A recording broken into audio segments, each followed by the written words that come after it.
ನಮಸ್ತೆ. ವಾಸವಿ ಸಾಹಿತ್ಯ ಕಲಾವೇದಿಕೆ ಅರ್ಪಿಸುವ ಕಥಾವಾಚನ ಬೇಸಲ್ ಭೈರಪ್ಪ ಅವರ ಮಂದ್ರ.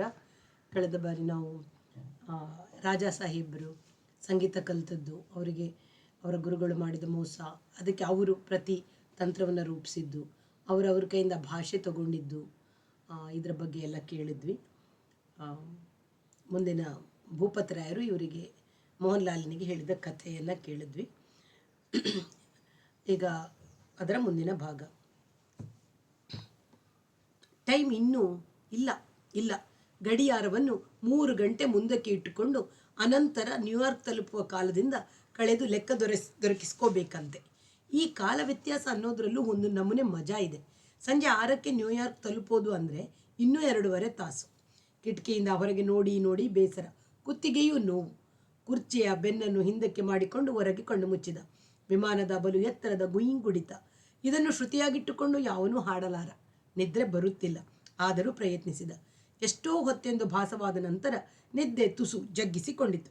ಹಾಯ್ ಎಂಬ ನೆಮ್ಮದಿಯ ಭಾವ ತುಂಬಿಕೊಂಡಿತು. ಏನೋ ಅರ್ಥವಾಗದ ಕನಸು. ತಕ್ಷಣ ಎಚ್ಚರವಾಯಿತು. ನೆನಪು ಮಾಡಿಕೊಂಡರೆ ಕಾಮದ ಕನಸು. ಆಶ್ಚರ್ಯವಾಯಿತು, ಬೇಸರವೂ ಆಯಿತು. ಕಾಮಕ್ಕೆ ಕಾಲದ ಕ್ರಮವಿಲ್ಲ. ಯಾವಾಗಲೂ ಬರುತ್ತೆ, ಕಾಡುತ್ತೆ. ಎಷ್ಟೋ ಸಲ ಬೇಕೆಂದಾಗ ಬರುವುದೇ ಇಲ್ಲ. ಮೊನ್ನೆ ತಾನೇ ಶುಕ್ರವಾರ ತಣಿಸಿದ್ದು ಮಧುವಿನೊಡನೆ. ಮತ್ತೆ ಅವಕಾಶವಾಗಲ್ಲ ಅಂತ ನನಗೂ ಗೊತ್ತಿತ್ತು. ಸಮೃದ್ಧವಾಗಿ ಶನಿವಾರ ವಿಕ್ರಮನಿಗೆ ರಜೆ. ಪ್ರೋಗ್ರಾಮಿನ ದಿನ ಬೇರೆ. 60 ವರ್ಷಕ್ಕೆ ಕಾಲಿಟ್ಟಿದ್ದಿ ಮಗನೇ ಅಂತ ಅಭಿನಂದಿಸಿ, ಶಾಲು ಹೊದಿಸಿ, ಬುಕ್ಕೆ ಕೊಟ್ಟು ಚಪ್ಪಾಳೆ ತಟ್ಟಿದರು. ಇದು ಯಾವತ್ತು ಪೂರ್ತಿ ಇಂಗೀತು. ಇದರ ಕಾಟವಿಲ್ಲದಿದ್ದರೆ ಮನುಷ್ಯ ಎಷ್ಟು ಸ್ವತಂತ್ರ. ತನ್ನ ಸಮಯವನ್ನೆಲ್ಲ ಸಾಧನೆಗೆ ಬಳಸಿ ಬೇಕಾದ್ದು ಸಾಧಿಸಬಹುದು. ಸಾಧಿಸಿ ದೇವರೇ ಆಗಿಬಿಡಬಹುದು. ಸುಳ್ಳು, ಅಸೂಯೆ, ಮುನಿಸು, ಸಮಾಧಾನ ಮಾಡೋದು, ಇವುಗಳಿಗೆಲ್ಲ ಹಾಳಾಗುವ ಸಮಯವನ್ನು ಉಳಿಸಿ. ಮತ್ತೆ ಕಣ್ಣು ಮುಚ್ಚಿದಾಗ ಮಹಾದೇವ ಮಂದಿರದಲ್ಲಿ ಹಗಲು ರಾತ್ರಿ ಸಾಧನೆ ಮಾಡುತ್ತಿದ್ದಾಗ, ಕಾಡಿನಲ್ಲಿ ಸುತ್ತಾಡುವಾಗ, ನದಿಯ ದಡದಲ್ಲಿ ನಿಂತು ನಿರುಕಿಸುವಾಗ, ಮಲಗಿ ನಿದ್ರಿಸುವಾಗ ಸಹ ನಡುವೆ ಒಳಗಿನಿಂದ ಕಾಮದ ಹುಚ್ಚು ಬುಗ್ಗೆ ಬಿಡಿಸಿದ ಅರಳೆಯಂತೆ ಬಾನನ್ನೆಲ್ಲ ವ್ಯಾಪಿಸಿ ವಿಸ್ತರಿಸುವ ರಾಗವನ್ನು ನೆನೆಸಿ ಪಾತಾಳಕ್ಕೆ ತುಳಿದು ತಾನೇ ಭೂಮಿ ಆಕಾಶವನ್ನೆಲ್ಲ ಆಳುವ ಸಾರ್ವಭೌಮ ಎಂಬಂತೆ ವಿಜೃಂಭಿಸುವ ಶಕ್ತಿ. ತಡೆಯಲು ಊಟ, ಕಡಿಮೆ ಮಾಡುವ ಮನಸ್ಸು. ಆದರೆ ರಾಜಾ ಸಾಹೇಬರ ನಿಯಮ. ಸಂಗೀತದಲ್ಲೆಲ್ಲ ಗಾಯನ ಹೆಚ್ಚು ಕಸುವು ಬೇಕು. ತಂತಿವಾದ್ಯದ ಮೇಲೆ ಬೆರಳಾಡುವ ಹೆಣ್ಣು ಕಲೆಯಲ್ಲ ಅದು. ಧ್ವನಿಯಲ್ಲಿ ಶಕ್ತಿ ಮೊಳಗಬೇಕಾದರೆ ಪ್ರತಿದಿನ ಬಾದಾಮಿ, ಪಿಸ್ತಾ, ಖರ್ಜೂರ, ಕಲ್ಲು ಸಕ್ಕರೆಗಳನ್ನು ಅರೆದು ಬೆರೆಸಿದ ಹಾಲು, ಊಟಕ್ಕೆ ತುಪ್ಪ. ಗಂಟಲಲ್ಲಿ ವ್ಯಕ್ತವಾಗಬೇಕಾದ ತ್ರಾಣವು ನನ್ನನ್ನೇಕೆ ಕಾಮವಾಗಿ ಕಾಡಿಸುತ್ತಿದೆ, ಯಾರಿಗೆ ಹೇಳಿಕೊಳ್ಳೋದು? ಆರಂಭದ 2 ವರ್ಷದ ಆತಂಕ ಕಳೆದು ಸಂಗೀತವು ನನಗೆ ಕರಗತವಾಗ್ತಿದೆ ಎಂಬ ಆತ್ಮವಿಶ್ವಾಸ ಬೆಳೆದ ಅವಧಿಯಲ್ಲಿ ಇದರ ಕಾಟವು ಹದ್ದು ಮೀರಿ ಗುರುಗಳಾದ ರಾಜಾ ಸಾಹೇಬರಲ್ಲಿ ನಿವೇದಿಸಿಕೊಳ್ಳೋದೆ ನಾಚಿಕೆ, ಭಯ. ಭೂಪತರಾಮರು ಗುರುಗಳು, ಅವರನ್ನು ಕೇಳಲು ನಾಚಿಕೆ. ಕಾಡಿನಲ್ಲಿ ಮೇಯುತ್ತಾ ನನ್ನ ಕುಟೀರದ ಹತ್ತಿರಕ್ಕೆ ಬರುತ್ತಿದ್ದ ಹಸು ಎಮ್ಮೆಗಳು ಮಾನವ ಹೆಣ್ಣುಗಳಾಗಿ ಕಾಣಿಸಿಕೊಳ್ಳುತ್ತಾ ಊರೊಳಕ್ಕೆ ಹೋದಾಗ ಹೆಣ್ಣು ಗಂಡು ನಾಯಿಗಳು ಕೂಡಿ ಕಟ್ಟಿ ಹಾಕಿಕೊಂಡ ದೃಶ್ಯವನ್ನು ತದೇಕ ದೃಷ್ಟಿಯಿಂದ ನಿಂತು ನೋಡುತ್ತಾ ಬೇರೆ ಯಾರಾದರೂ ನನ್ನನ್ನು ಗಮನಿಸಿಯಾರೆಂಬ ಎಚ್ಚರವೂ ಇಲ್ಲದೆ, ಯಾವ ಹೆಂಗಸನ್ನು ನೋಡಿದರೂ ಅವಳ ವಯಸ್ಸಿನ ವ್ಯತ್ಯಾಸಗಳ ಗಣನೆಯೂ ಇಲ್ಲದೆ ನನ್ನ ತೃಷೆಯನ್ನು ಇಂಗಿಸುವ ಸಾಧನದಂತೆ ಕಲ್ಪಿಸಿಕೊಳ್ಳುತ್ತಾ, ಇದು ಅಧಪತನವೆಂಬ ಎಚ್ಚರದ ಮೇಲೆ ನೀರು ಸುರಿದು ಮಧ್ಯರಾತ್ರಿಯ ರಾಗಗಳನ್ನು ಸಾಧನೆ ಮಾಡಲೆಂದು ಮಂದಿರದ ಬಾಗಿಲು ತೆರೆದು ದೀಪ ಹಾಕಿ ಒಳಗೆ ಕೂತರೆ ಮನಸ್ಸನ್ನು ರಾಗದ ಬದಲು ಅನುರಾಗವು ತುಂಬಿಕೊಂಡು ತಪಸ್ಸಿನಲ್ಲಿ ಅಂತರ್ಮುಖಿಯಾದ ಮಂದ್ರನಾದದ ಪ್ರೇರಕವಾದ ಪಾಣಿ ಬಟ್ಟಲು ಯುಕ್ತ ಮಹಾದೇವಲಿಂಗವು ಯೋನಿಯ ಒಳ ನಿಂತ ಲಿಂಗವಾಗಿ ಕಾಣತೊಡಗಿ, ಥೂ, ಇದಕ್ಕಿಂತ ಅಧಪತನವಿಲ್ಲ, ಪಾಪ ಎಂದುಕೊಂಡು ಮಂದಿರದ ಹೊರಗೆ ಬಂದು ಬಾಗಿಲಿಗೆ ಬೀಗ ಹಾಕಿ ಕುಟೀರಕ್ಕೆ ನಡೆದು ಅಕಸ್ಮಾತ್ ರಾಜಸಾಹೇಬರಾದರೂ ನನ್ನ ಅಭ್ಯಾಸವನ್ನು ಅಜ್ಞಾತವಾಗಿ ಗಮನಿಸಲೆಂದು ಎಲ್ಲಾದರೂ ನಿಶ್ಶಬ್ದವಾಗಿ ಕುಳಿತಿದ್ದರೆ ಎಂಬ ಭಯ ಹುಟ್ಟಿ ಅವರು ಆಯಾ ಸಮಯದ ರಾಗವನ್ನು ಆಯಾ ಸಮಯದಲ್ಲೇ ಸಾಧನೆ ಮಾಡುತ್ತಿದ್ದರಂತೆ. ರಾತ್ರಿ ವೇಳೆ ಮಂದಿರದಲ್ಲಿ ಕೂತು ರಾತ್ರಿಯ ರಾಗಗಳ ಸ್ವರೂಪ ದರ್ಶನ ಮಾಡಿಕೊಂಡವರು. ನಾನು ವಿಕಾರಕ್ಕೆ ಸಿಕ್ಕಿ ಹೀಗಾಗ್ತಿದ್ದೀನಿ ಎಂಬ ಖೇದವೂ ಸೇರಿ 2 ತಿಂಗಳು, 3 ತಿಂಗಳು, 4 ತಿಂಗಳು ಕಳೆದರೂ ರಾಗಗಳು ವಿಕೃತ ಭಾವಗಳ ಸುಳಿಗೆ ಸಿಕ್ಕಿ ಸಂಗೀತ ಕಲಿಯೋದು ಬಿಟ್ಟು ಬಿಡಬೇಕು, ಎಲ್ಲಾದರೂ ಓಡಿ ಹೋಗಬೇಕು, ಕೂಲಿ ಮಾಡಿ 4 ಕಾಸು ದುಡಿದು ವೇಷೆಯ ಮನೆಗಾದರೂ ಹೋಗ್ತಾ ನೆಮ್ಮದಿಯಾಗಿರಬೇಕು, ಅಥವಾ ಗೃಹಸ್ಥನಾಗಿ. ನಿನ್ನ ವಿದ್ಯೆ ಮುಗಿಯಿತೆಂದು ಗುರುವ ಅನುಜ್ಞೆ ಕೊಡುವ ತನಕ ಇಲ್ಲಿಂದ ಹೊರಡುವಂತಿಲ್ಲ. ಸಂಗೀತ ಬಿಟ್ಟು ಬೇರೆ ವಿದ್ಯೆ ಇಲ್ಲ. ದುಡಿಮೆ ಇಲ್ಲದ ಹೆಣ್ಣು ಕೊಡೋರು ಯಾರು? ದುಡಿಮೆ ಇಲ್ಲದೆ ಹೆಣ್ಣು ಕೊಡೋರು ಯಾರು? ಎಂಥ ಇಕ್ಕಟ್ಟಿಗೆ ಸಿಕ್ಕಿಕೊಂಡೆ ಎಂಬ ಸ್ಥಿತಿಯಲ್ಲಿ ನರಳುತ್ತಿರುವಾಗ ಕಣ್ಣಿಗೆ ಬಿದ್ದ ಚುನ್ನಿ. ದಿನ ಬೆಳಗ್ಗೆ 11 ಗಂಟೆಗೆ ಊಟ ತಂದುಕೊಳ್ಳುತ್ತಿದ್ದ ಬನ್ಸಿಯ ಹೆಂಡತಿ ತಾನಿ ಕುಕ್ಕೆಯಲ್ಲಿ ಊಟ ತಂದು, ಗವೈಗಳೇ, ಇಕೋ ನಿಮ್ಮ ಊಟ ಎಂದು ಕಾಣಿಸಿಕೊಂಡು ಕೊಕ್ಕೆಯೊಳಗೆ ಬಡಿಸಿ ಇಟ್ಟಿದ್ದ ದೊಡ್ಡ ತಟ್ಟೆಯ ಮುಚ್ಚಳ ತೆಗೆದು ನನ್ನ ಮುಂದಿಟ್ಟು ಅನ್ನ ದಾಲು ಮೊಸರುಗಳ ಪುಟ್ಟ ಪಾತ್ರೆಯನ್ನು ಇಟ್ಟು ನನ್ನ ಊಟವಾದ ನಂತರ ಎತ್ತಿಕೊಂಡು ನೆಲವರಿಸಿ ಹೋದ ಮೇಲೆ ನನ್ನ ಕಲ್ಪನೆ ಎಲ್ಲ ಚುನ್ನಿಯ ರೂಪ ತಾಳಿ ಒಂದೊಂದು ದಿನ ದನ ಅಟ್ಟಿಕೊಂಡು ಈ ಕಾಡಿಗೆ ಬರುತ್ತಿದ್ದ ಇವಳು ಇಷ್ಟು ಚೆನ್ನಾಗಿದ್ದಾಳೆ ಎಂಬ ತಿಳುವಳಿಕೆ ಇರಲಿಲ್ವಲ್ಲ ಎಂಬ ಅರಿವು ಹುಟ್ಟಿ ಪಾವಡ ಮೂಗಿಗೆ ನತ್ತು, ಕೈಗೆ ಗಾಜಿನ ಬಳೆಗಳ ನಡುವೆ ಚಿನ್ನದ್ದರಂತೆ ಕಾಣುವ ಒಂದೊಂದು ಬಳೆ, ಕಾಲುಂಗುರ, ಹಣೆಗೆ ಕುಂಕುಮ, ಬಿಸಿಲಿನಲ್ಲಿ ತಿರುಗಾಡಿ ಕೆಲಸ ಮಾಡಿ ಕಪ್ಪಗಿದ್ದರೂ ಆಕರ್ಷಕವಾದ ಚರ್ಮ, 30ರ ಸಮೀಪ, ನನಗಿಂತ 5-6 ವರ್ಷಕ್ಕೆ ಪ್ರೌಢಳು. ಚುನ್ನಿ, ಇನ್ನು ಮೇಲೆ ನೀನೇ ಊಟ ಹೊತ್ತು ಬಾ ಎಂದು ಬಯಸುತ್ತಾ ಇಡೀ ದಿನ ನನ್ನ ಕಲ್ಪನೆಯು ಬೇರೆ ಯಾವ ಪಶುವಿನ, ಯಾವ ಗಿಡ ಮರ ಮೋಡಗಳ ಆಕಾರವನ್ನು ತಾಳದೆ ಚುನ್ನಿಯನ್ನೇ ನೆನೆಸಿಕೊಳ್ಳುತ್ತಾ ಮರುದಿನವೂ ಅವಳೇ ಊಟ ಹೊತ್ತು ಬಂದಾಗ ಸಂಭ್ರಮ ಉಕ್ಕಿ, ನೀನೇ ಬಂದೆಯಾ, ಒಳ್ಳೆಯದಾಯಿತು, ಬನ್ಸಿಯಲ್ಲಿ ಅವರು ನಾಲೆ ಕಡೆ ಜಮೀನಿನ ಕೆಲಸಕ್ಕೆ ಹೋದರೂ ಒಡೆಯ, ನಾನು ಊಟ ತಂದರೆ ನಿಮಗೆ ನಾ ಪಸಂದ್ ಆಗೋದಿಲ್ವಷ್ಟೇ ಎಂದು ಕೇಳಿದ್ದಕ್ಕೆ, ಇಲ್ಲ ನೀನೇ ತಗೊಂಡು ಬಾ, ನೀನು ತಂದರೆ ನನಗೆ ಪಸಂದ್ ಎನ್ನುವ ನಾಲಿಗೆ ಬಂದರೂ ತಡೆದುಕೊಂಡು, ಊಟ ಆರಿಬಿಟ್ಟಿದೆಯೇ, ಗವೈಗಳ ಗಂಟಲಿಗೆ ಬಿಸಿ ಬಿಸಿ ಅಂತ ಒಳ್ಳೆಯದು ಅಂತ ನನ್ನ ಗಂಡ ಹೇಳ್ತಿದ್ದ ಎಂಬ ಅವಳ ಉಪಚಾರದಿಂದ ಆತ್ಮೀಯತೆ ಹುಟ್ಟಿ, ಇಲ್ಲ ಇಲ್ಲ, ನೀನು 2 ಮೈಲಿ ನಡೆದು ಬರಬೇಕಲ್ಲ, ಹಾಗಾದರೆ ಇನ್ಮೇಲೆ ನೀನೇ ತರ್ತೀಯಾ ಎಂದು ಕೇಳಿ, ಹಾಗೆ ಕಾಣ್ತದೆ, ಹಾಗೆ ದನಾನು ಹೊಡ್ಕೊಂಡು, ಎಷ್ಟು ಒಳ್ಳೆಯ ದನಗಳು ಅಂತೀರಾ, ತಲೆಯ ಮೇಲೆ ಕುಕ್ಕೆ ಇಟ್ಕೊಂಡು ನಡೆದರೂ ಅವು ಅತ್ತ ಇತ್ತ ಹೊಡೆದು ನೇರವಾಗಿ ನಮ್ಮ ಕಾಡಿಗೆ ಬಂದು ನಮ್ಮ ಗೇಟಿನ ಮೂಲಕ ಒಳಗೆ ಬರ್ತವೆ. ಆ ದಿನವೆಲ್ಲ ಆಲೋಚನೆ ಮಾಡಿ ಅಧೈರ್ಯ ಪಟ್ಟರೆ ಬಿಡುಗಡೆ ಇಲ್ಲ ಎಂಬ ತೀರ್ಮಾನಕ್ಕೆ ಬಂದು ಮರುದಿನ ಅವಳು ಕುಕ್ಕೆ ಇಡಿಸಿದ ನಂತರ ಚುನ್ನಿ ಎನ್ನುವಾಗ ಗಂಟಲು ನಡುಗುತ್ತಿತ್ತು. ನಾನು ನಡುಗುತ್ತಿದ್ದೆ, ಗಡ ಗಡ ಗಡ, ಚಳಿ ಬಂದವನಂತೆ. ಇದ್ದಕ್ಕಿದ್ದಂತೆ ಯಾಕೆ ನಡುಕ, ಒಡೆಯ ನಿಮ್ಮ ಕೈಕಾಲು ಯಾಕೆ ಹಿಂಗೆ ಅದುರ್ತಿದ್ದಾವೆ, ಚುನ್ನಿ ನಾನೊಂದು ಮಾತು ಕೇಳಬೇಕು, ಕೇಳಿ ಒಡೆಯ, ನೀನು ಕೋಪ ಮಾಡ್ಕೊಳ್ಳಲ್ಲ ಅಂತ ಮಾತು ಕೊಡ್ತೀಯಾ, ಕೋಪ ಬೇಕೆ ಒಡೆಯ, ಹೇಳಿ, ಕೈ ಹಿಡಿದು ಮಾತು ಕೊಡು. ಅತ್ತ ನಾನೇ ಹತ್ತಿರ ಹೋಗಿ ಅವಳ ಕೈ ಹಿಡಿದುಕೊಂಡು, ಕೇಳೋಕೆ ನನಗೆ ಸಾಧ್ಯವಿಲ್ಲ, ನೀನೇ ಅರ್ಥ ಮಾಡ್ಕೊ, ನಾನು ಎಷ್ಟು ಕಷ್ಟಪಡ್ತಿದ್ದೀನಿ ಅಂತ, ನೀನೇ ನನ್ನನ್ನು ಉಳಿಸ್ಕೋಬೇಕು, ನನಗೆ ಬದುಕೋದೆ ಕಷ್ಟವಾಗಿದೆ ಎನ್ನುವಾಗ ನನಗೆ ಗೊತ್ತಿಲ್ಲದಂತೆ ಅಳು ಉಕ್ಕಿ ಬಂದು ಬಿಕ್ಕಿ ಬಿಕ್ಕಿ ಅಳುತ್ತಾ ಅವಳ ಕುತ್ತಿಗೆಯನ್ನು ತಬ್ಬಿಕೊಂಡು, ನೀನೊಬ್ಬಳೇ ನನಗೆ ದಿಕ್ಕು, ಅರ್ಥ ಮಾಡ್ಕೊ ಎಂದು ಮೊರೆ ಇಡುವಾಗ ನನ್ನ ಕಣ್ಣೀರಿನಿಂದ ಅವಳ ಕುತ್ತಿಗೆ ನಿನ್ನದು, ಒಡೆಯ ನನಗೆ ತಿಳಿಯುತ್ತೆ, ನೀವು ದೊಡ್ಡವರು, ಅಷ್ಟು ದೊಡ್ಡ ಮಾತು ಯಾಕೆ ಆಡ್ತೀರಿ, ಮೊದಲು ಊಟ ಮಾಡಿ ಎಂದು ವಾತ್ಸಲ್ಯದ ರಕ್ಷಣೆಯಿಂದ ತಲೆ ಸವರಿ ಕಣ್ಣುಗಳನ್ನು ಒರೆಸಿ, ಊಟ ಬೇಡ, ತಡ ಮಾಡಬೇಡ ಎಂದು ಕೈ ಹಿಡಿದು ಪ್ರಾರ್ಥಿಸಿ, ಅವಳು ದಯಾಮಯಿಯಾಗಿ ಅದೆಂಥ ಕನಿಕರ, ಸಮಸ್ತ ನೋವುಗಳನ್ನು ಪರಿಹರಿಸುವ ಕರುಣೆ, ಮಗುವಿನಂತೆ ರಕ್ಷಣೆ ಕೊಟ್ಟು ನಡುಗುತ್ತಿದ್ದ ಶರೀರವನ್ನು ಸ್ಥಿಮಿತಗೊಳಿಸಿ ಧೈರ್ಯ ಹುಟ್ಟಿಸಿ ಗುರುವೂ ಆಗಿ ಶ್ರುತಿಯನ್ನು ಹೊಂದಿಸಿ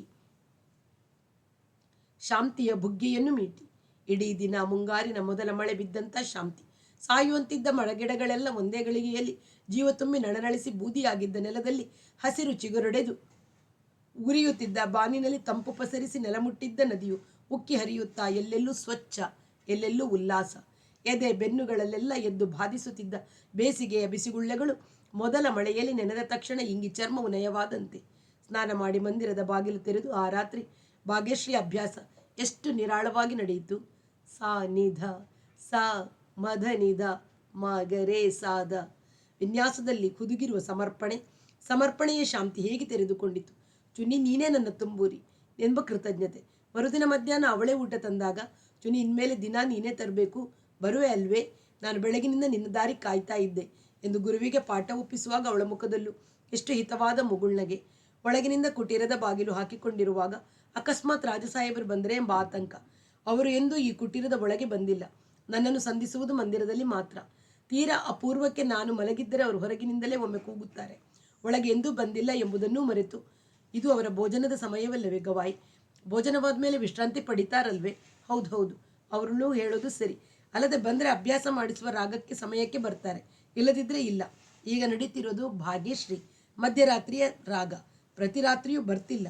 ಒಮ್ಮೆ ವಿವರವಾಗಿ ಹೇಳಿಕೊಟ್ಟದ್ದನ್ನು ನಾನೇ ಅಭ್ಯಾಸ ಮಾಡಿಕೊಳ್ಳುವ ಮಟ್ಟಕ್ಕೆ ಬಂದಿದ್ದಾನೆಂಬ ವಿಶ್ವಾಸ ಅವರಿಗೆ ಹುಟ್ಟಿದೆ ಎಂಬ ನೆನಪಾಗಿ ಇನ್ನಷ್ಟು ನೆಮ್ಮದಿ ಬಂತು. 2 ದಿನವಾದ ನಂತರ, ಗವಾಯ್, ನಾನು ನಿಮಗೆ ಪಸಂದ್ ಆಗ್ತೀನಾ ಅವಳೇ ಕೇಳಿದಾಗ, ಅವಳು ನನ್ನನ್ನು ಬಯಸ್ತಾಳೆ, ಇದಕ್ಕಿಂತ ಹೆಚ್ಚಿನ ಧನ್ಯತೆ ಯಾವುದುಂಟು.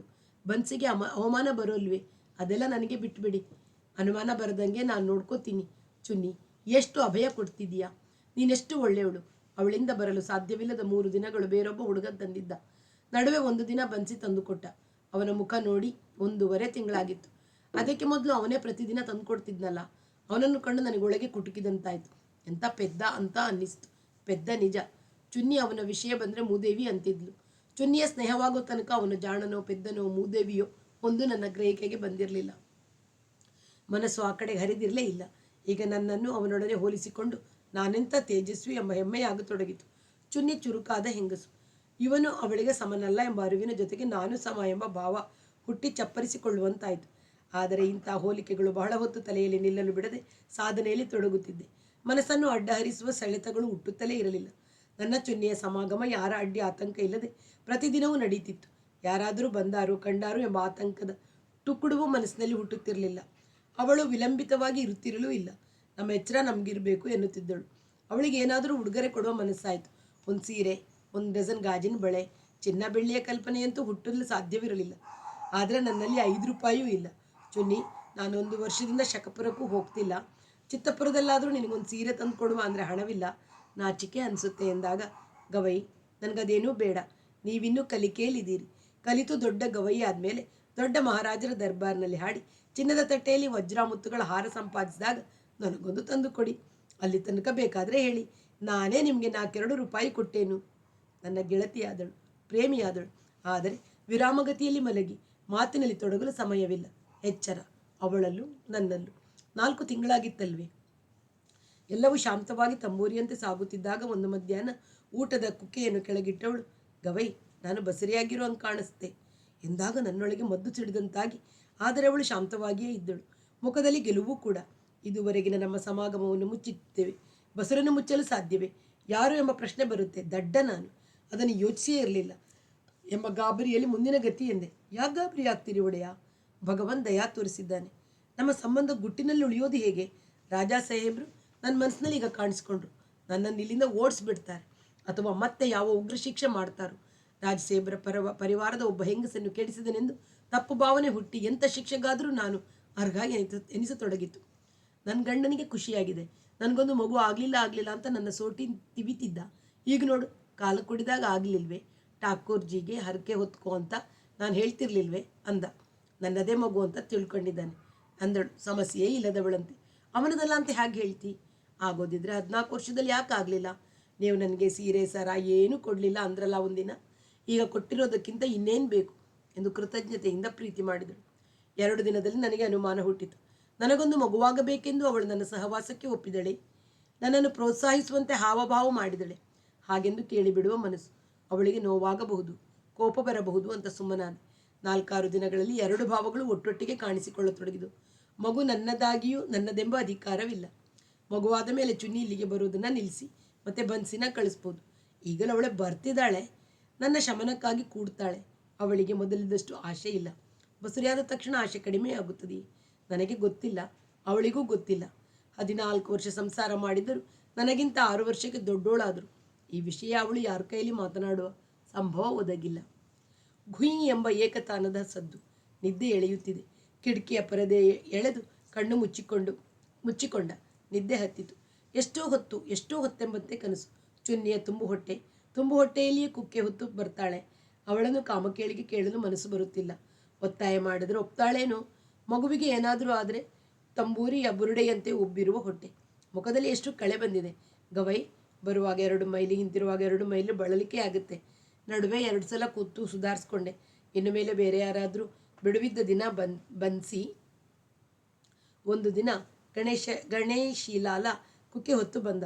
7-8 ದಿನ. ಇನ್ನೊಂದು ದಿನ ಬನ್ಸಿ. ಹೇಗಿದ್ದಾಳೆ ಚುನ್ನಿ? ಇನ್ನೊಂದು ವಾರದಲ್ಲಿ ಹೆರಿಗೆ ಅಂತಿದ್ದಾರೆ. ಅವನ ಮುಖದಲ್ಲಿ ಖುಷಿ. ಗಂಡು ಮಗು. ಹೋಗಿ ನೋಡುವಂತಿಲ್ಲ. ನಿದ್ದೆ ಹತ್ತಿದಂತೆ ಆಯಿತು. ತಕ್ಷಣ ಕನಸು ತಾಳಿ ಎಚ್ಚರವಾಗಿ ಘುಯ್ ಏಕತಾನ. ಕಣ್ಣು ಬಿಟ್ಟು ನೋಡಿದರೆ ಹೆಚ್ಚು ಕಡಿಮೆ ಎಲ್ಲ ಪ್ರಯಾಣಿಕರು ನಿದ್ದೆ ಮಾಡುತ್ತಿದ್ದಾರೆ. ಒಂದು ದಿನ 3 ತಿಂಗಳ ಮಗುವನ್ನು ಎತ್ತಿಕೊಂಡು ತಲೆಯ ಮೇಲೆ ಕುಕ್ಕೆ ಹೊತ್ತು ಚುನ್ನಿಯೇ ಬಂದುಬಿಟ್ಟಳು. ಗವೈ, ನಿಮಗೆ ಮಗು ತೋರಿಸುವ ಅಂತ ಬಂದೆ. ಇಷ್ಟು ಚಿಕ್ಕ ಮಗುನ ಯಾಕೆ ಅಷ್ಟು ದೂರ ಎತ್ಕೊಂಡು ಹೋಗ್ತೀಯ ಅಂದಳು ಮಾಯಾವತಿ. ಹಾಗೆ ಮಹಾದೇವ್ಜಿಯ ಮುಂದೆ ಉರುಡು ಹಾಕಿ ಬರ್ತೀನಿ ಅಂತ ಹೇಳಿದೆ. ನಾಳೆಯಿಂದ ನಾನೊಬ್ಬಳೇ ಬರ್ತೀನಿ. ನೋಡಿ, ನಿಮ್ಮ ಮಗ ಹಾಗೆ ಕಾಣ್ತಾನೆ, ನಿಮ್ಮ ಹಾಗೆ ಕಾಣ್ತಾನಾ ಎಂದು ಕೈಗೆ ಕೊಟ್ಟಳು. ಎಳೆ ಬೊಮ್ಮಟ್ಟಿ. ಮುಖದ ಆಕಾರದಲ್ಲಿ ಏನೂ ಹೇಳುವಂತಿಲ್ಲ. ಎದೆಗೆ ಒತ್ತಿಕೊಂಡರೆ ಅಂತರಂಗವನ್ನೆಲ್ಲ ವ್ಯಾಪಿಸುವ ಮೃದು. ಕೆನ್ನೆಗೆ ಒಮ್ಮೆ ಮುತ್ತಿಟ್ಟರೆ ಮತ್ತೆ ಇಡಬೇಕೆಂಬ ಬಯಕೆ. ನೀವೇ ಹೇಳಿ, ನಿಮ್ಮಂಗೆ ಕಾಣ್ತಾನಾ? ಎದ್ದು ಕಾಣುತ್ತಾ ಹಾಗೆ. ಮಾಯಾವತಿ ಏನಂದಳು ಗೊತ್ತಾ? ಹಾಡು ಕೇಳಿದರೆ ಹೆಂಗೆ ಕಣ್ಣರಳಿಸ್ತಾನೆ ನೋಡು. ಮುಂದೆ ಗವಯ್ಯೇ ಆದಾನು. ಅವಳು ಅಂದಾಜು ಮಾಡಿದ್ಲ ಅಂತ ನನಗೆ ಎದೆಯೊಳಗೆ ಕೊರದೆ ಆಗಾಯಿತು. ಸುಮ್ಮನೆ ಇದ್ದೆ. ಅವಳು ಮತ್ತೆ ಏನೂ ಅಂದಿಲ್ಲ. ಇವನು ಗವಾಯಿ ಆಗ್ತಾನಾ? ನೀವೇ ಹೇಳಿ. ಈಗ ನೀವು ಬನ್ನಿ. ಮಂದಿರದ ಬಾಗಿಲು ತೆಗೆದುಕೊಡಿ. ನಾನು ನೀವು ಕೊಡಿಯೇ ಇವನನ್ನು ಮಹಾದೇವ್ಜಿಯ ಮುಂದೆ ಉರುಡು ಹಾಕಬೇಕು ಅಂತ ನನ್ನ ಆಸೆ. ನಾನೇ ಎತ್ತಿ ಗರ್ಭಗುಡಿಯ ಹೊಸಲ ಮೇಲೆ ಮಲಗಿಸುವಾಗ ಹೊಟ್ಟೆಯೊಳಗೆಲ್ಲ ತುಂಬಿಕೊಂಡ ವಾತ್ಸಲ್ಯ. ಗಿರಿಧರಂತ ಹೆಸರಿಟ್ಟಿದ್ದೀವಿ, ನೀವು ಹಾಗಂತ ಬಾಯ್ಬಿಟ್ಟು ಕರೀರಿ. ಮರುದಿನದಿಂದ ಚಿನ್ನಿಯೊಬ್ಬಳೆ ಕುಕ್ಕೆ ಹೊತ್ತು ದನ ಹೊಡೆದುಕೊಂಡು ಬರತೊಡಗಿದಳು. ಬರೀ ಮಗುವಿಗಾಗಿ ಅಲ್ಲ, ಅವಳಿಗೆ ನಾನು ಬೇಕು. 5 ತಿಂಗಳಿಂದ ಧಗೆ ತುಂಬಿ ಅಡ್ಡ ಹರಿಯುತ್ತಿದ್ದ ಮನಸ್ಸು ಸಂಪೂರ್ಣವಾಗಿ ಸಾಧನೆಯಲ್ಲಿ ತೊಡಗಿ. ಇದೇ ಅವಧಿಯಲ್ಲಲ್ವೇ ಒಂದಿನ ಚುನ್ನಿ ಹೇಳಿದ್ದು, ನಾನು ಇಲ್ಲಿಗೆ ಬಂದಾಗ ತುಸು ಎಚ್ಚರವಾಗಿರಬೇಕು. ಯುವರಾಜರು ರಜಕ್ಕೆ ಅಂತ ಬಂದಿದ್ದಾರೆ. ಒಂದೊಂದೇ ದಿನ ಒಬ್ಬರೇ ಕಾಡಿನಲ್ಲಿ ಅಲ್ದಾಡೋಕೆ ಬರ್ತಾರೆ, ತಾವೇ ಕಾರ್ ನಡೆಸ್ಕೊಂಡು. ಅಕಸ್ಮಾತ್ ಅವರು ಯಾವುದೋ ಮರದ ಹತ್ತಿ ಕೂತಿದ್ದು ನಾನು ಬರೋದು ನೋಡಿ ನಾವಿಲ್ಲಿ ಬಾಗಿಲಿ ಮುಚ್ಚಿ ಅಷ್ಟು ಹೊತ್ತಾದ ಮೇಲೆ ತೆಗೆಯೋದು ನೋಡಿದರೆ ಅನುಮಾನವಿದ್ದ ದಿನ ಹೇಳ್ತೀನಿ, ನಿಮಗೆ ಊಟ ಇಟ್ಟು ಹೋಗ್ಬಿಡ್ತೀನಿ. ಅವರು 2 ತಿಂಗಳು ಇರ್ತಾರಂತೆ. ರಾಜ ಸಾಹೇಬರಿಗೆ 2 ಹೆಣ್ಣು ಮಕ್ಕಳು. ಮದುವೆಯಾಗಿ ಗಂಡಂದಿರ ಮನೆಯಲ್ಲಿ ಇದ್ದಾರೆ. ಕಿರಿಯ ಗಂಡು ಮಗ ತುಂಬ ವರ್ಷಗಳ ನಂತರ ಹುಟ್ಟಿದವನೆಂದು ಕೇಳಿದ್ದೆ. ಕಾಡಿನಲ್ಲೇ ಇದ್ದ ನನಗೆ ಅರಮನೆಯ ಯಾವ ವಿದ್ಯಮಾನವೂ ತಿಳಿಯುತ್ತಿರಲಿಲ್ಲ. ಹೇಳುವವರು ಇಲ್ಲ, ನಾನು ಅಲ್ಲಿಗೆ ಹೋಗುತ್ತಲೂ ಇರಲಿಲ್ಲ. ಸಂಗೀತದ ಪಾಠ ಹೇಳ್ಕೊಡೋದು, ಪಾಠಕ್ಕೆ ಸಂಬಂಧಿಸಿದ ವಿಚಾರಗಳನ್ನು ಬಿಟ್ಟರೆ ರಾಜ ಸಾಹೇಬರು ಬೇರೆ ಯಾವ ಸಂಗತಿಗಳನ್ನು ನನ್ನೊಡನೆ ಮಾತನಾಡುತ್ತಿರಲಿಲ್ಲ. ಬೇರೆ ಯಾವ ಮಾತೆತ್ತರೂ ನನಗೆ ಧೈರ್ಯವೂ ಇರಲಿಲ್ಲ, ಔಚಿತ್ಯವೂ ಕಾಣುತ್ತಿರಲಿಲ್ಲ. ಇಂಥ ಅಲ್ಪ ಸ್ವಲ್ಪ ಸಂಗತಿಗಳೇನಿದ್ದರೂ ಭೂಪತರಾಯ ರಾಮರು ಅಚಾನಕವಾಗಿ ಆಡಿದ್ದ ತುಣುಕುಗಳು. ಚುನ್ನಿ ಆಗೀಗ ಏನಾದರೂ ಅರಮನೆಯ ಸುದ್ದಿ ಹೇಳುತ್ತಾಳಾದರೂ ನಾನು ಅವಳು ಸೇರಿದಾಗ ವಿರಾಮದ ಮಾತಿಗೆ ವ್ಯವಧಾನವಿರಲಿಲ್ಲ. ನಾನು ಇಲ್ಲಿಗೆ ಬಂದು ಸೇರಿಕೊಂಡಾಗ ರಾಜ ಸಾಹೇಬರ ಮಗ ಯುವರಾಜ ದಿಲೀಪ ಸಿಂಹರು ಅಜಮೇರಿನ ಮೇಯೋ ಕಾಲೇಜಿನಲ್ಲಿ ಓದುತ್ತಿದ್ದಾರೆಂದು ಕೇಳಿದ್ದೆ. ಹೆಸರು ಕಾಲೇಜು ಎಂದಿದ್ದರೂ ಹೈಸ್ಕೂಲ್ ಅಂತೆ. ಪದವಿ ಪೂರ್ವ ತರಗತಿಗಳು ಇದ್ದವಂತೆ. ರಾಜ ಮಹಾರಾಜರುಗಳ ಮಕ್ಕಳಿಗಿಂದ ನಡೆಸುವ ವಿದ್ಯಾಸಂಸ್ಥೆಯಂತೆ. ಅಲ್ಲಿ ಮುಗಿದ ಮೇಲೆ ಯುವರಾಜರು ವಿಲಾಯಿತಿಯಲ್ಲಿ ಓದುತ್ತಿದ್ದಾರೆ ಎಂಬುದಷ್ಟನ್ನು ಮಾತ್ರ ಕೇಳಿದ್ದೆ. ಯುವರಾಜರನ್ನು ನೋಡುವ ಕುತೂಹಲವಿದ್ದರೂ ಅವಕಾಶವಿರಲಿಲ್ಲ. ಈಗ ಒಂದು ಅಪರಾಹ್ನ 4:15 ಸುಮಾರಿನಲ್ಲಿ ಮಂದಿರದಲ್ಲಿ ಕೂತು ಅಭ್ಯಾಸ ಮಾಡಿಕೊಳ್ಳುತ್ತಿರುವಾಗ ಹೊರಗೆ ಬಂದೂಕು ಹೊಡೆದ ಸದ್ದಾಯಿತು. ಅವರೇ ಇರಬಹುದು ಎನ್ನಿಸಿತು. ರಾಜಾ ಸಾಹೇಬರು ಎಂದೂ ಕಾಡಿಗೆ ಬಂದೂಕು ತರುತ್ತಿರಲಿಲ್ಲ. ಒಂದು ಗುಂಡು ಡಮ್ ಎಂದರು. ಹಸು ಕರುಗಳಲ್ಲದೆ ನವಿಲು ಜಿಂಕೆಗಳು ಬೆದರುತ್ತವೆ. ಹಕ್ಕಿ ಪಕ್ಷಿಗಳಂತೂ ಹೆದರಿ ಕಿರುಚಿಕೊಳ್ಳುತ್ತವೆ. ಅನಂತರ ಅವುಗಳು ತಮ್ಮ ಸಹಜ ಧ್ವನಿ ಮಾಧುರ್ಯ ಹೊಮ್ಮಲು 2-3 ದಿನಗಳೇ ಬೇಕು ಎಂಬ ಸೂಕ್ಷ್ಮ ಅವರದು. ಪಾಠದ ನಡುವೆ ಅವರೇ ಹೇಳಿದ್ದರು, ಕಾಡಿನ ನಡುವೆ ತಂಬೂರಿಯ ಶ್ರುತಿ ಹಿಡಿಯಬಹುದು. ಮಂತ್ರದಿಂದ ಆರಂಭಿಸಿ ನಿಧಾನಗತಿಯಲ್ಲಿ ತಾರದವರೆಗೂ ಸ್ವರಶುದ್ಧಿಯಿಂದ ಹಾಡಬಹುದು. ಹಕ್ಕಿ ಪಕ್ಷಿಗಳು, ನವಿಲುಗಳು, ಜಿಂಕೆಗಳು ಸ್ಪಂದಿಸುತ್ತವೆ, ಹತ್ತಿರ ಬರುತ್ತವೆ, ಕೇಳುತ್ತಾ ಮಲಗುತ್ತವೆ, ಧೃತಲಯ ತಲುಪಿದಾಗ ನರ್ತಿಸುತ್ತವೆ. ಅವುಗಳ ಜೀವವನ್ನು ತಲುಪುವಷ್ಟು ಸ್ವರಶುದ್ಧಿ ಇದ್ದರೆ ಮಾತ್ರ. ಶುದ್ಧ ಸ್ವರದಲ್ಲಿ ಪಂಚಮ ಹಿಡಿದರೆ ಕೋಗಿಲೆಯು ಖಂಡಿತವಾಗಿಯೂ ಉಲಿಯುತ್ತದೆ. ನಮ್ಮ ಸ್ವರಶುದ್ಧಿಯ ಪರೀಕ್ಷೆಯನ್ನು ಹೀಗೆ ಮಾಡ್ಕೋಬಹುದು ಅಂತ ಹೇಳಿದರು. ನಾನು ಹಾಗೆಯೇ ಮಾಡಿದ್ದೆ. ಮಂತ್ರದಿಂದ ಆರಂಭಿಸಿ ಕ್ರಮೇಣ ಅತಿ ನಿಧಾನಗತಿಯಲ್ಲಿ ಏರಿದ್ದರಿಂದ ತಾರ ತಲುಪಿದಾಗಲೂ ಹಕ್ಕಿ ಪಕ್ಷಿಗಳು ಗಾಬರಿಗೊಳ್ಳಲಿಲ್ಲ. ನವಿಲು ಜಿಂಕೆಗಳು ಹೆದರಿ ಓಡಿ ಹೋಗಿರಲಿಲ್ಲ. ತುಸು ಹೊತ್ತು ಕುತೂಹಲದಿಂದ ದೂರ ನಿಂತಿದ್ದು ಅನಂತರ ಹತ್ತಿರ ಬಂದಿದ್ದು. ಈಗ ಯುವರಾಜರೇ ಎಂದು ಖಚಿತವಾದರೂ ಎದ್ದು ಹೊರಗೆ ಹೋಗಿ ನೋಡುವ ಮನಸ್ಸಾಯಿತು. ಮಂದಿರದ ಪೌಳಿಯಿಂದ ತುಸು ಹೊರಗೆ ಯುವರಾಜರು ಬಂದೂಕು ಹಿಡಿದು ನಿಂತಿದ್ದರು. ಒಬ್ಬ ಶಿಪಾಯಿ ನದಿ ತಟದ ತುಸು ದೂರದಲ್ಲಿ ಒಂದು ಸತ್ತ ಬಿಳಿ ಕೊಕ್ಕರೆಯನ್ನು ಹಿಡಿದುಕೊಂಡು ಬರುತ್ತಿದ್ದ. ಯುವರಾಜರು ಆಕಾಶದಲ್ಲಿ ಹಾರುತ್ತಿದ್ದ ಅದಕ್ಕೆ ಗುರಿ ಇಟ್ಟು ಹೊಡೆದದ್ದು ವಿದಿತವಾಗಿತ್ತು. ಕಾಡಿನ ಹಕ್ಕಿ ಪಕ್ಷಿಗಳೆಲ್ಲ ಹೆದರಿ ಅರಚಿ ಕಿರುಚಿಕೊಳ್ಳುತ್ತಾ ಹಾರಾಡುತ್ತಿದ್ದವು. ವಿದೇಶಿ ಬಟ್ಟೆ ಹೊಲಿಗೆಗಳದೆಂದು ಸ್ಪಷ್ಟವಾಗಿ ಕಾಣುವ ಬಿಳಿ ಶರ್ಟ್, ಬೂದು ಬಣ್ಣದ ಪ್ಯಾಂಟ್, ಕೆಂಪು ಚಿಕ್ಕೆಗಳ ಕಪ್ಪು ಟೈ ಧರಿಸಿದ್ದ ಯುವರಾಜರು ನನ್ನನ್ನು ನೋಡಿ, ತಮ್ಮ ಸಂಗೀತಾಭ್ಯಾಸಕ್ಕೆ ತೊಂದರೆಯಾಯಿತೇ ಎಂದರು. ಆಪ್ ಎಂಬ ಬಹುವಚನದಲ್ಲಿ. ಇಲ್ಲ ದರ್ಬಾರ್, ನಾನು ವಿನಯದಿಂದ ಉತ್ತರಿಸಿದೆ. ಇಲ್ಲವಾದರೆ ಅಭ್ಯಾಸ ಬಿಟ್ಟು ಯಾಕೆ ಎದ್ದು ಬಂದ್ರಿ? ನನಗೆ ಮುಖಕ್ಕೆ ಹೊಡೆದಂತಾಯಿತು. ದರ್ಬಾರರು ದೊಡ್ಡ ಈಡುಗಾರರೆಂದು ಕೇಳಿದ್ದೆ. ಸ್ವತಃ ಕಣ್ಣುಗಳಿಂದ ನೋಡೋಣ ಅಂತ ಬಂದೆ ಎಂಬ ಉತ್ತರ ನನಗೆ ಹೊಳೆಯಲಿಲ್ಲ. ಅವರು ಸಾರಿ ಎಂದರು. ನಾನು ಮತ್ತೊಮ್ಮೆ ಇಲ್ಲ ಪರವಾಗಿಲ್ಲ ಎಂದೆ. ಅಷ್ಟರಲ್ಲಿ ಸತ್ತ ಹೆಕ್ಕೆಯನ್ನು ಹಿಡಿದುಕೊಂಡು ಬಂದ ಶಿಪಾಯಿ ಹತ್ತಿರ ಬಂದ. ಅದನ್ನು ಅವರು ಕೈಯಿಂದಲೂ ಮುಟ್ಟಲಿಲ್ಲ. ಬರಿದು ನೋಡಿ, ಹೊಟ್ಟೆಗೆ ಸರಿಯಾಗಿ ಬಿದ್ದಿದೆ ಎಂದರು. ದರ್ಬಾರರ ಗುರಿ ಅವನು ಹಲ್ಲಕ್ಕಿರಿದ. ಅವರಿಬ್ಬರು ಕಾಡಿನ ಒಳಕ್ಕೆ ಹೋದರು. ಈತನು ರಾಜಾ ಸಾಹೇಬರು ಬೇರೆ ಬೇರೆ ಎಂದು ತಕ್ಷಣ ನನಗೆ ಅನ್ನಿಸಿತು. ಚುನ್ನಿ ಹೇಳುವುದು ಸರಿ. ಇವನು ಊರಿನಲ್ಲಿರುವ ತನಕ ನಾವು ಎಚ್ಚರವಾಗಿರಬೇಕು. ಬಂದೂಕು ಹೊಡೆಯದೆಯೂ ಈ ಕಾಡಿನಲ್ಲಿ ಸುತ್ತಾಡುತ್ತಿರಬಹುದು. ಆತನನ್ನು ಆ ವರ್ಷ ಮತ್ತೆ ನೋಡುವ ಸಂದರ್ಭ ಬರಲಿಲ್ಲ. ಮುಂದಿನ ವರ್ಷದ ರಜೆಯಲ್ಲಿ ರಾಜಾ ಸಾಹೇಬರು, ರಾಣಿ ಸಾಹಿಬ, ತಮ್ಮ 2 ಹೆಣ್ಣು ಮಕ್ಕಳು, ಅವರ ಗಂಡಂದಿರೊಡನೆ ವಿಲಾಯಿತಿಯಿಂದ ಯುವರಾಜನನ್ನು ಕರೆಸಿಕೊಂಡು ಯುರೋಪಿನಲ್ಲಿ ಪ್ರವಾಸ ಮಾಡಲು ಹೊರಟರು. ಅದರ ಮುಂದಿನ ವರ್ಷ ನಾನು ಯುವರಾಜರನ್ನು ನೋಡಿದ್ದು ರಾಜಾ ಸಾಹೇಬರ ಉತ್ತರ ಕ್ರಿಯಾದಿ ಸಂದರ್ಭದಲ್ಲಿ. ರಾಜಾ ಸಾಹೇಬರ ಸಾವಿನ ನೆನಪು ಬಂದ ತಕ್ಷಣ ಅವನ ಕಣ್ಣುಗಳು ತುಂಬಿಕೊಂಡವು. ಗಂಟಲಲ್ಲಿ ಏನೋ ಹಿಸಕಿದಂತಾಯಿತು.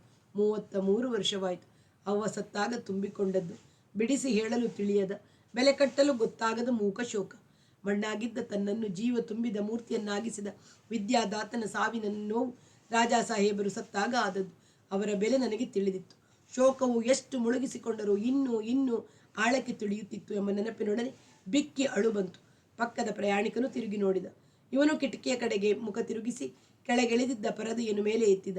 ಅವರ ನೆನಪು ಯಾವತ್ತೂ ಅಳು ಬರಿಸಿರಲಿಲ್ಲ. ಅದು ಇಂಥ ಅಳು ಎಂಬ ನೆನಪಾಯಿತು. ಸಾವಿನಲ್ಲೂ ಸ್ವಾತಂತ್ರ್ಯ ಉಳಿಸಿಕೊಂಡವರು, ಓದುತ್ತಾ ಆರಾಮ ಕುರ್ಚಿಯ ಮೇಲೆ ಹೊರಗಿದ್ದವರು ಪುಸ್ತಕವನ್ನು ಪಕ್ಕದ ಟೀಪೈ ಮೇಲಿಟ್ಟು ಮೈ ಮುರಿದರಂತೆ. ಹಾಗೆಯೇ ಕುರ್ಚಿಗೆ ಹೊರಗೆ ಕಣ್ಣು ಮುಚ್ಚಿದವರು ಮತ್ತೆ ತೆರೆಯಲಿಲ್ಲ. ಉತ್ತರ ಕ್ರಿಯಾದಿಗಳ ಏರ್ಪಾಟಿನಲ್ಲಿ ನನಗೆ ಯಾವ ಪಾತ್ರವೂ ಇಲ್ಲ. ನನಗೆ ಅರಮನೆಯ ವಿಷಯ ಏನೂ ಗೊತ್ತಿಲ್ಲ. ಭೂಪತರಾಮರು, ನನಗೂ ಅಲ್ಲಿ ಪಾತ್ರವಿಲ್ಲ. ಅವರ ಆತ್ಮಕ್ಕೆ ತೃಪ್ತಿಯಾಗುವ ಸೇವೆಯನ್ನು ನಾನು ನೀನು ಕೂಡಿ ಮಹಾದೇವ ಮಂದಿರದಲ್ಲಿ ಮಾಡೋಣ. ನಾನು ನಿನ್ನ ಜೊತೆಯೇ ಇರ್ತೀನಿ ಕುಟೀರದಲ್ಲಿ ಎಂದರು. ಅವರು ನನಗೆ ಕಲಿಸಿದ ರಾಗಗಳನ್ನೆಲ್ಲ ಒಂದೊಂದಾಗಿ ಬೆಳಗು, ಪೂರ್ವಾಹ್ನ, ಅಪರಾಹ್ನ, ಮಧ್ಯಾಹ್ನ, ಅಪರಾಹ್ನ, ಸಂಜೆ, ನಡುರಾತ್ರಿ ಹೀಗೆ 7 ರಾತ್ರಿ ಹಗಲು ರಾತ್ರಿ ಹಾಡಿದೆ. ಭೂಪತರಾಮರು ತಬಲ ಬಾರಿಸಿದರು. ಅರಮನೆಯ ಜಲ್ಸಾಗರದಲ್ಲಿ ಹೊರಗಿನಿಂದ ದೊಡ್ಡ ಗಾಯಕರನ್ನು ಕರೆಸಿ ಹಾಡಿಸಿ ಎಂಬ ಸೂಚನೆ ಭೂಪತರಾಮರ ಮನಸ್ಸಲ್ಲಿ ಹುಟ್ಟಿದರೂ ಅದನ್ನು ಅವರು ಯುವರಾಜರಿಗಾಗಲಿ ರಾಣಿ ಸಾಹೇಬರಿಗಾಗಲಿ ಹೆಣ್ಣು ಮಕ್ಕಳಿಗಾಗಲಿ ಹೇಳಲಿಲ್ಲ. ಅವರಲ್ಲಿ ಯಾರಿಗೋದು ಹೊಳೆಯಲೂ ಇಲ್ಲ. ರಾಣಿ ಸಾಹೇಬ್ ಅವರಿಗೆ ನೀವು ಸೂಚಿಸಬಹುದಲ್ಲ ಎಂದಕ್ಕೆ ಭೂಪತರಾಯರು, ನಿನಗೆ ಗೊತ್ತಿಲ್ಲ, ರಾಣಿ ಸಾಹೇಬರಿಗೆ ಸಂಗೀತದ ತಲೆ ಕಂಡ್ರೆ ಆಗೋಲ್ಲ. ಆಯಾ ರಾಗಗಳನ್ನು ಆಯಾ ಸಮಯದಲ್ಲೇ ಸಾಧನೆ ಹಾಡಬೇಕು ಅನ್ನೋ ನಿಯಮ ರಾಜ ಸಾಹೇಬ್ರದ್ದು. ರಾತ್ರಿ ಇವರನ್ನು ಹಾಸಿಗೆಯಲ್ಲಿ ಬಿಟ್ಟು ಅವರು ಮಂದಿರಕ್ಕೆ ಹೋಗ್ಬಿಡ್ತಿದ್ರು. ಆಕೆಗೆ ಸಂಗೀತವೆಂದರೆ ಸವತಿ ಎಂಬ ಭಾವ ಹುಟ್ಟಿತು. ತಾವು ಜೊತೆಯಲ್ಲಿ ಮಂದಿರಕ್ಕೆ ಬನ್ನಿ, ಕೇಳೋರಂತೆ ಅಥವಾ ಕಲಿಯುವರಂತೆ ಅಂತ ಕರೆದರು, ಅನುನಯಿಸಿದರು. ಆಕೆಯ ರಕ್ತದಲ್ಲಿ ಸಂಗೀತದ ಪ್ರೀತಿ ಹೋಗಲಿಲ್ಲ. ಸಂಗೀತಕ್ಕೆ ಬಿದ್ದು ನಿಮ್ಮಪ್ಪ ಮನೆತನದ ಆಸ್ತಿಯನ್ನೆಲ್ಲ ಹಾಳು ಮಾಡ್ತಿದ್ದಾರೆ. ಬೇರೆ ರಾಜ ಮಹಾರಾಜರೆಲ್ಲ ಇರುವ ಆಸ್ತಿಯನ್ನು ರೂಢಿಸಿ ಕೈಗಾರಿಕೆ, ಉದ್ಯಮ, ಹೋಟೆಲ್ಗಳನ್ನು ಆರಂಭಿಸಿ ಕೋಟಿ ಗಳಿಸ್ತಿದ್ದಾರೆ. ಇವರೇನು ಮಾಡ್ತಿಲ್ಲ ಅಂತ ಮಕ್ಕಳ ವಿಷಯದಲ್ಲಿ ವಿಷ ತುಂಬಿದರು. ರಾಜಾ ಸಾಹೇಬರು ಜೀವನದಲ್ಲಿ ತುಂಬ ಒಂಟಿತನ ನೋವುಂಡಿರಬೇಕಲ್ವೇ? 10 ಜನರೆದುರು ಸಂಗೀತ ಕೂಡ ಹಾಡಿ ಅಂತರಂಗ ಹಂಚಿಕೊಳ್ಳಲಾರದ ಭಾಷೆಗೆ ಕಟ್ಟುಬಿದ್ದು. ನೀನು ಸರಿಯಾಗಿ ಊಹಿಸಿದೆ. ಮರುದಿನ, ನೀನು ಮುಂದಿನದು ಏನು ಯೋಚಿಸಿದ್ದೀಯಾ ಅವರು ಕೇಳಿದರು. ಏನೂ ಯೋಚಿಸಿಲ್ಲ, ನನ್ನ ಕಲಿಕೆ ಇನ್ನೂ 1-2 ವರ್ಷವಿದೆ ಅನ್ನುವ ಭಾವನೆಯಲ್ಲಿದ್ದೆ. ಅಷ್ಟರಲ್ಲಿ ಇದ್ದಕ್ಕಿದ್ದಂತೆ ಹೀಗಾಯಿತು. ನಾನು ನಾಳೆ ಊರಿಗೆ ಹೋಗ್ತೀನಿ. ಇಲ್ಲಿ ನಿನಗೇನೂ ಕೆಲಸವಿಲ್ಲ. ಕೆಲಸ ಮುಗಿದ ಮೇಲೆ ನೀನು ಬರುವಾಗ ಊಟ ನಿಂತು ಹೋಗ್ಬೋದು, ಅಥವಾ ನಿನಗೆ ಕೆಲಸ ಇಲ್ಲ ಅಂತ ಹೇಳಿ ಕಳಿಸ್ಬೋದು. ನೀನು ನನ್ನ ಜೊತೆಗೆ ಬಾ, ನನ್ನ ಮನೆಯಲ್ಲಿರು. ಏನಾದರೂ ಒಂದು ದಾರಿ ಆಲೋಚಿಸೋಣ. ನನಗೂ ಅದೇ ಸರಿ ಅನ್ನಿಸ್ತು.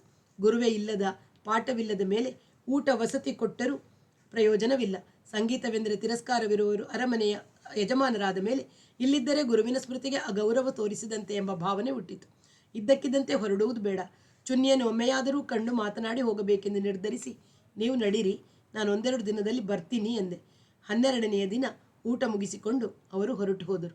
ಮುಂದಿನ ಭಾಗ ಮತ್ತೆ ಕೇಳೋಣ. ಅಲ್ಲಿಯವರೆಗೆಲ್ಲರಿಗೂ ನಮಸ್ಕಾರ. ವಾಸವಿ ಸಾಹಿತ್ಯ ಕಲಾವೇದಿಕೆ ಸುಳ್ಯ.